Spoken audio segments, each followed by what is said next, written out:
Hello everyone, Dr. Van Merkle here. It's great to be with you today. Got a great case for you.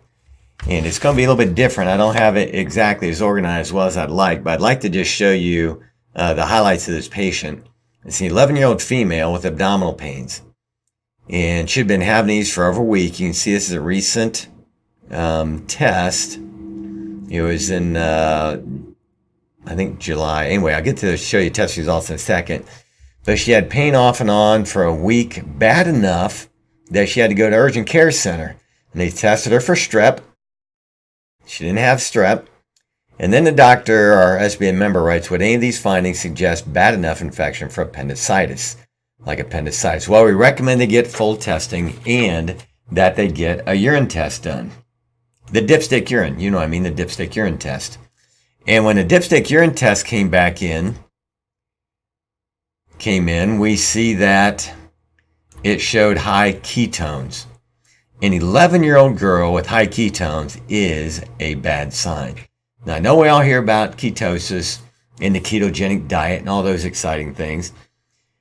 And if you're on a good ketogenic diet where you're burning fat, you might be around 1.5. Clear down here, you see the clinical range is 2.0.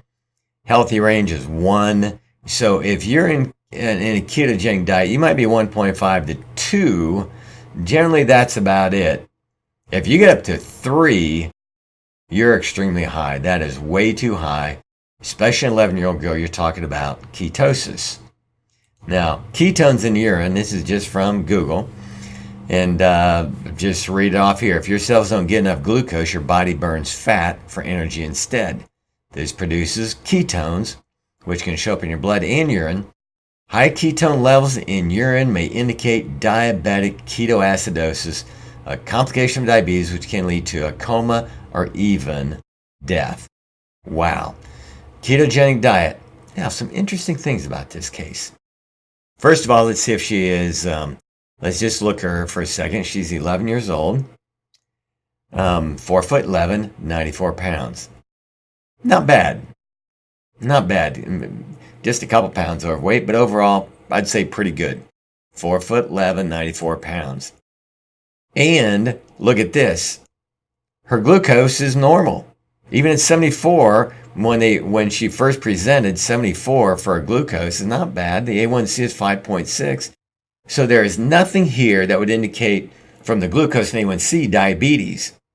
But when the doctor did the urine test, they asked us for our opinion. We saw the ketones. We had them go back and contact the lab and run a C-Peptide.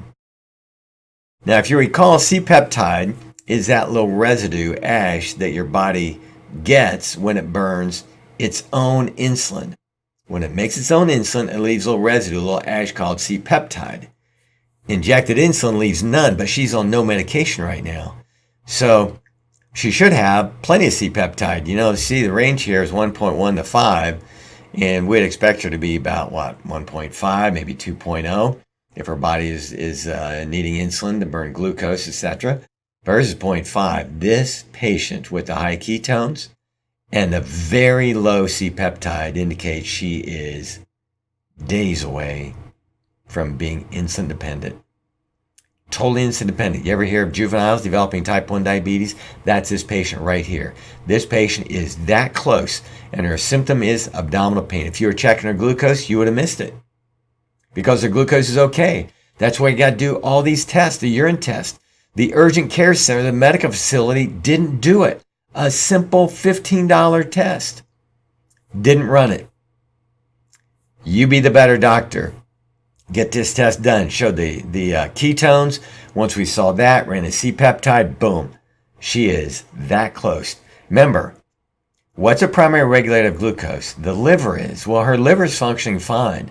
Her liver is functioning fine. See the SGOT and SGPT? But the cells of the pancreas that make insulin are crashing. And that's what the C-Peptide shows. The C-Peptide shows that the pancreas is not producing insulin, which is then leading to ketones in the urine. Okay, so we got her on the program. We got her on, you guys know I get put what diet we put her on. You know what diet, category 1. put her on the proper vitamins recommended. And look, from 625 to 711, barely 2 weeks. Barely 2 weeks. Look what happened. Ketones gone. And the C-Peptide from 0.5 to 0.9 almost doubled. She's well on the way, and she feels, as you can see, the doctor says she feels much better after just 2 weeks. And when you look at all these other numbers of platelets, and she's having some immune reaction to her pancreas, which was destroying the insulin making cells. I mean, look at the insulin here on this lady on this young girl was 1.7. 1.7. That is really low. And then after 2 weeks, oh my gosh, it more than tripled. Okay, tripled, close to triple right there in just 2 weeks. So her body is now where it was making almost no insulin, resulting in a very low C-peptide and ketones in urine. Now her body's producing sufficient insulin. Wow, this is exciting. The doctor has saved this girl from a lifetime of being dependent on insulin. And what would her life be like? She's now going to have greatly reduced risk of developing diabetes because she knows how to test, and her family mother knows how to test.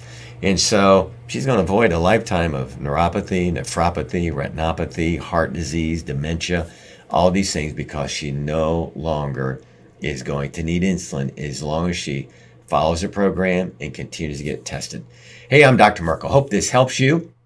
Be sure and test everybody properly. Diabetes, fast-growing disease in every age group, and you ought to be doing a dipstick urine on every new patient. Every 6 months, your patients need to do a urine test, and at least once a year, do a complete test like this. And since diabetes is so rampant, doing a fasting insulin and a C-peptide would be a good idea. Say, I'm Dr. Merkle. If you are a patient and you're looking for answers for your health problems, we'd be happy to help you. Contact Science-Based Nutrition, and we'll find a doctor in your area. We'll find someone to help you. I'm Dr. Merkle.